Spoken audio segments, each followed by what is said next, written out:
The Last Bullet. A story of the Wild West.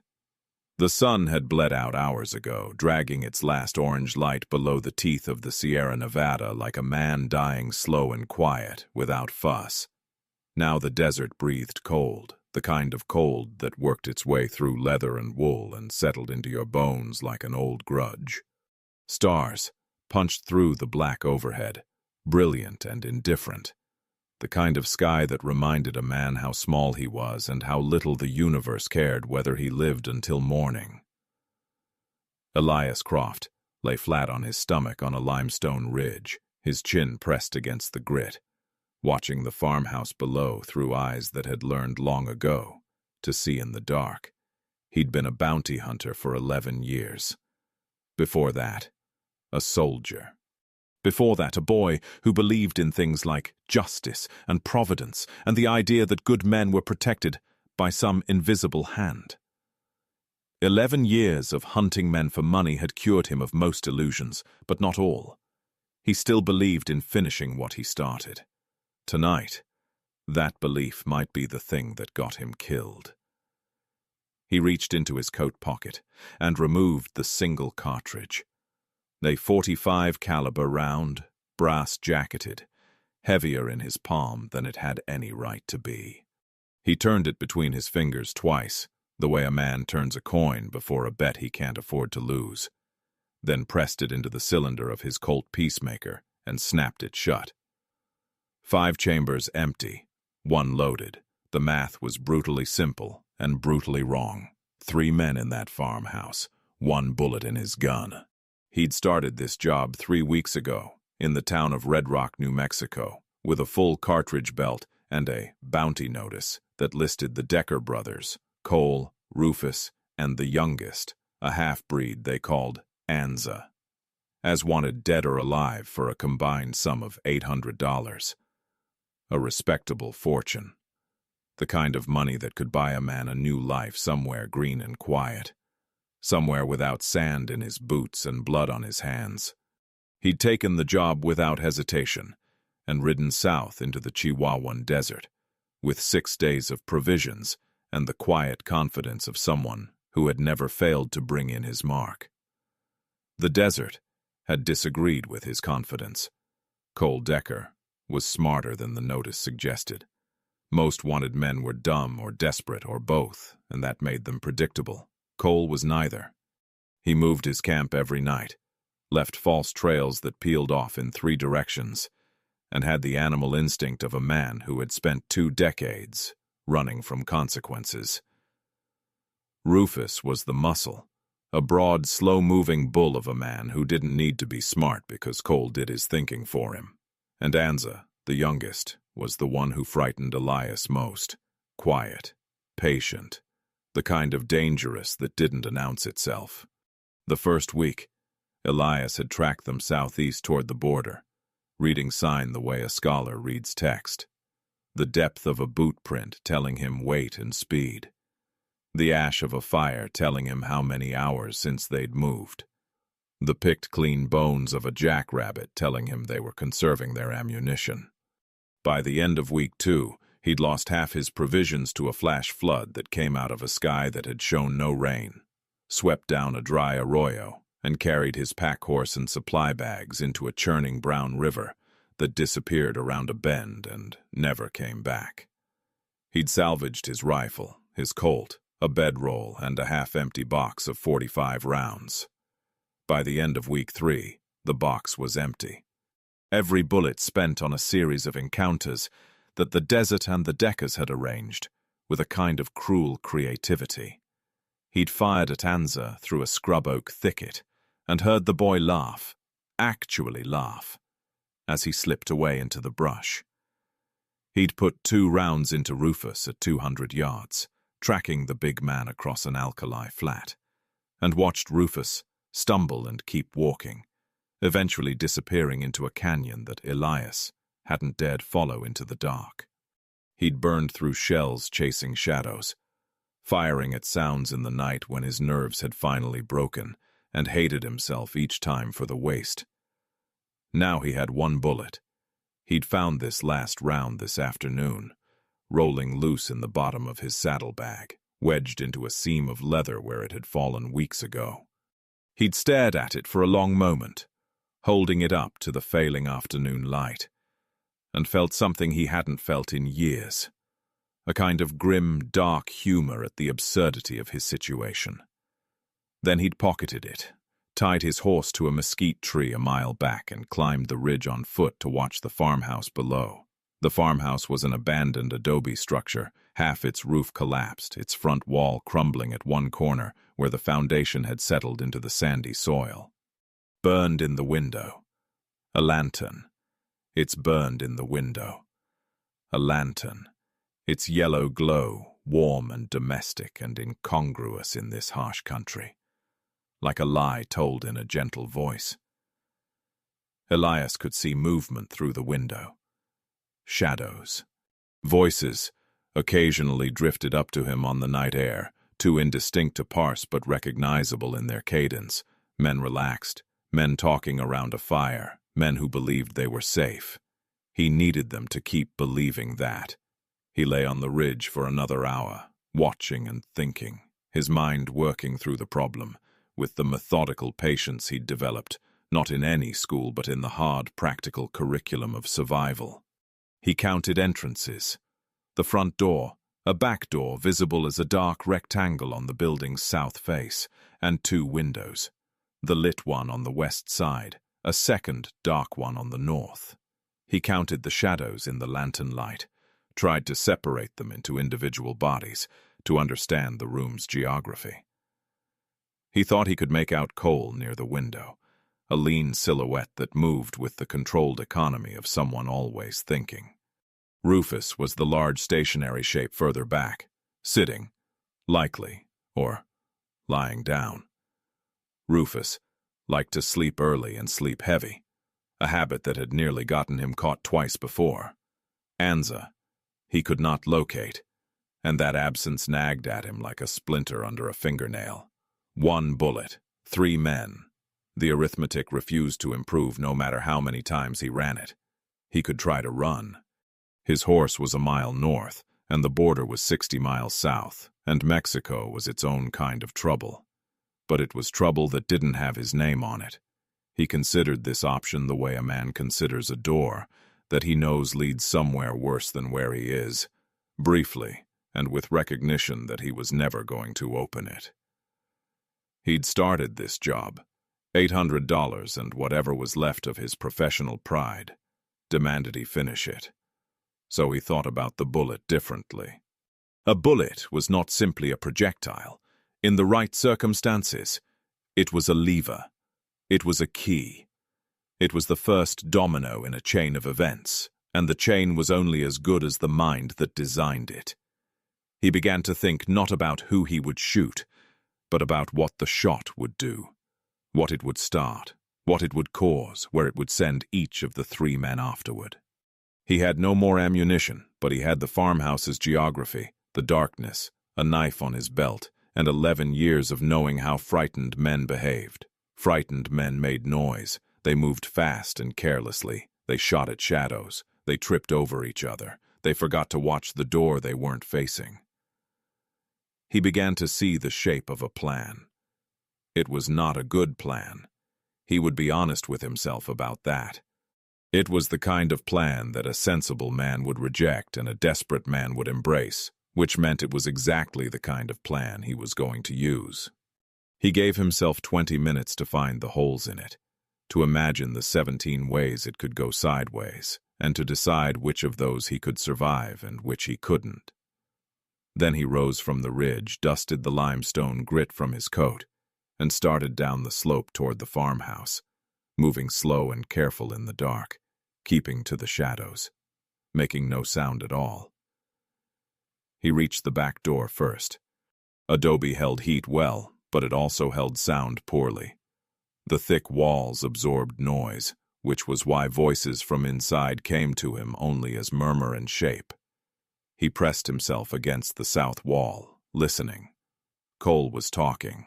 Elias had never heard Cole Decker's voice up close, only at a distance and only briefly, but he recognized its quality now. Measured, dry, with a faint southern lilt that suggested Louisiana or Mississippi, somewhere with slow water and dark earth. Cole was telling a story. Rufus laughed at something, a low, rolling sound like a barrel going downstairs. Anza said nothing. Anza was still the problem. Elias worked his way around to the north wall, crouching beneath the dark window, and slowly raised himself until he could see through the gap where the wooden shutter had warped away from its frame. The room was larger than it looked from outside, and the lantern on the central table threw a circle of gold light that faded to shadow at the edges. Cole sat at the table, a tin cup in front of him, his hat pushed back on his head, in a way that made him look younger than his wonted notice. Early 40s, sharp-featured, with the watchful eyes of a man who'd survived by watching. Rufus lay on a bedroll against the far wall, not asleep but resting, staring at the ceiling with his hands folded on his chest, like a man in a coffin practicing for the future. And there, in the corner to the right of the door, sitting on an upturned crate with his back to the wall and his rifle across his knees, was Anza. The boy was perhaps 20, with his mother's Apache blood in his cheekbones and his father's Anglo temper in the set of his jaw. He wasn't sleeping. He was watching the front door with the patient stillness of someone who had learned early that patience was a weapon. Elias lowered himself back below the window and sat with his back against the adobe, thinking. Anza was the variable he needed to neutralize first, not kill, neutralize. The plan depended on sequence, on causality, on the fact that a gunshot in an enclosed space at night would create approximately 4 seconds of confusion, during which the human brain, flooded with adrenaline and stripped of context, would make at least one bad decision. He needed to engineer those bad decisions.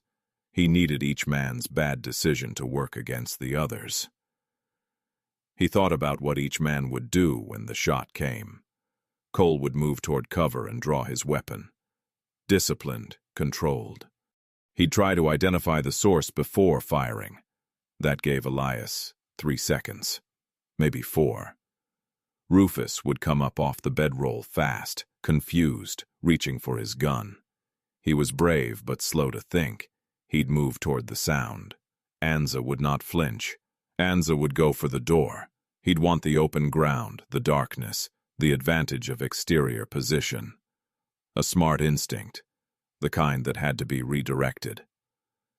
Elias pulled the knife from his belt and held it in his left hand. His right hand held the Colt, the single loaded chamber, aligned and ready. He took 3 slow breaths, the kind that slowed the heart rather than racing it, the kind he'd learned from a Cherokee scout during the war, who'd told him that the space between heartbeats was where a man either lived or died. Then he stood up, moved to the back door, and kicked it open. The crash of the door against the interior wall was enormous in the silence. Elias stepped through fast, keeping low, and what he saw in the first half-second was exactly what he needed to see. Cole spinning from the table, hand going to his holster. Rufus lurching upright from the bedroll, disoriented. Anza already moving for the front door, exactly as predicted. Elias fired the Colt, not at Anza, not at Cole. The bullet took the lantern dead center, punching through the glass reservoir and igniting the oil in an immediate, brilliant explosion of light and fire that threw flaming kerosene in a 3-foot radius across the table and the floor, and across the left side of Rufus, who'd stumbled forward directly into its path. Rufus screamed, a sound like a horse in a burning barn, and began thrashing at his sleeve where the fire had caught. Complete darkness followed the flash, immediate and total. The afterimage of the explosion, strobing across Elias's vision in red and gold. He was already moving. He threw himself right, away from the doorway he'd entered through. Because Cole would shoot at the doorway. Any trained man would shoot at the doorway. And he heard the gun crack twice, the muzzle flash painting the room in white for a fractured instant, the bullets punching through the doorframe where he'd stood half a second before. In that white flash, his eyes caught the geography of the room and burned it into memory. Cole at the table, turned toward the back wall. Rufus down on the floor, rolling, his sleeve still catching small orange light. Anza at the front door, which he'd gotten open, one foot already outside. Elias did not have another bullet. What he had was the knife, the darkness, and an encyclopedic knowledge of how to kill a man without making noise. He moved toward Rufus, not because Rufus was the greatest threat, but because Rufus was making noise. The thrashing and pained grunting of a large man dealing with fire, and noise-covered approach. He found Rufus by sound in the dark, dropped his knee onto the big man's back and pressed the knife blade to the back of his neck, close enough to draw a thin line of blood. He put his mouth next to Rufus's ear. "Stop," he said. Very quiet, very even. "Stop moving. Stop making noise. The fire on your sleeve is out. You're alive. Whether you stay that way depends on the next 10 seconds. Rufus stopped, the animal intelligence of self-preservation overriding panic. "Cole," Elias said, raising his voice to carry across the dark room. "I have Rufus. I have a knife at his spine. You fire that gun again. It's the last thing your brother does." Silence, the particular silence of a man calculating. "Haji, how many rounds you got left?" Cole's voice came from the darkness, and Elias noted that it had moved. Cole wasn't standing at the table anymore. He'd shifted along the wall, smart, covering the angle. "One," Elias said, the truth served strategically. "Spent the other one on your lamp, but your brother's neck doesn't need a bullet, just a push." Another silence, longer this time. "Anza," Cole said, not to Elias, to the boy still at the front door. "Don't," Elias said. "Anza, I know where you're standing. You're in the doorframe, half out. You go for me. I push this knife before you cover half the distance, and then your brother is dead, and you're back to just the two of you, and Cole doesn't sleep as easy with only one of you watching." He was guessing about Anza's position. He was guessing about Cole's emotional investment in Rufus. He was guessing about a lot of things. But guesses made with confidence and velocity were harder to challenge than certainties offered tentatively. "What do you want?" Cole said. "Same thing I rode out here for. You come with me to Red Rock. All three of you. $800 shared 3 ways on the wanted notice. $250 for Cole, $300 for Rufus, and $150 for Anza, since his notice specifies alive only." "You got 1 knife and no bullets," Cole said.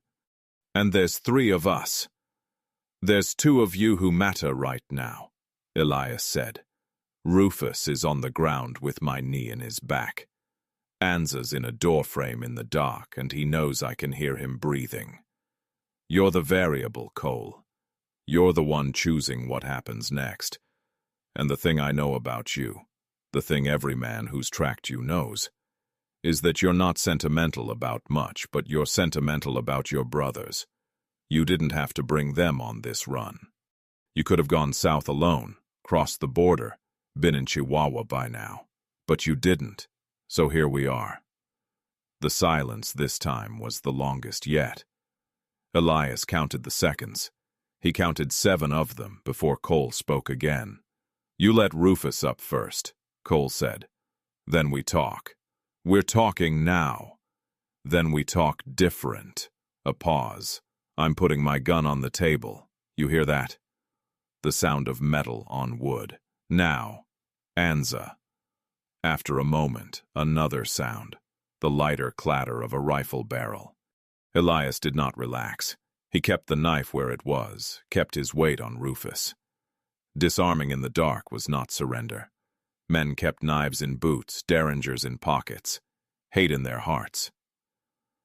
"Light a match," Elias said. Someone, slow. A scratch, a flare, a small yellow flame. Anza, holding a match, his face half lit, his expression unreadable in the way that young men's faces were when they were working very hard to feel nothing. Cole was 3 feet from the table, hands visible, the gun lying on the scarred wood between them.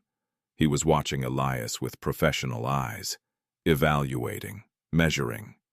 "You're either the luckiest man in New Mexico," Cole said, "or the smartest." "I'm neither," Elias said. "I'm just the one who's still holding the knife." He tied their hands with wire from the ruined garden fence, a job that required negotiation and patience and several long minutes, during which he was acutely aware that he was one panicked man away from losing everything. He worked Cole first, then Rufus, whose burned sleeve had singed down to the skin on his forearm, not life-threatening, but painful enough to keep him cooperative. Anza he left for last, and the boy offered no resistance, which was almost worse than if he had. Compliance in a dangerous man was never truly compliance. It was arithmetic. It was patience. They walked through the night, Elias behind them, the empty Colt holstered and the knife in his hand. He knew what they were thinking. They were thinking about the gun that couldn't fire, about the odds of 3 men against 1 in the dark, about how far they were from the next town and whether the distance was an advantage for them or for him. They were thinking the same things he would have been thinking. So he talked. He talked about Red Rock, about the marshal there, a man named Pickett, who was fair, who'd see to Rufus's burn, who wouldn't let the jail get rough. He talked about the territory's new sentencing guidelines, how a man who came in cooperative had a different kind of future than a man who came in face down over a horse. He talked not to persuade them, but to fill the space where silence would breed planning, to keep their minds occupied with the future rather than the present, to make himself something other than a man holding a knife in the dark. He made himself into a proposition, a choice, a door. Cole listened. Rufus walked and breathed and occasionally winced at his arm. Anza said nothing.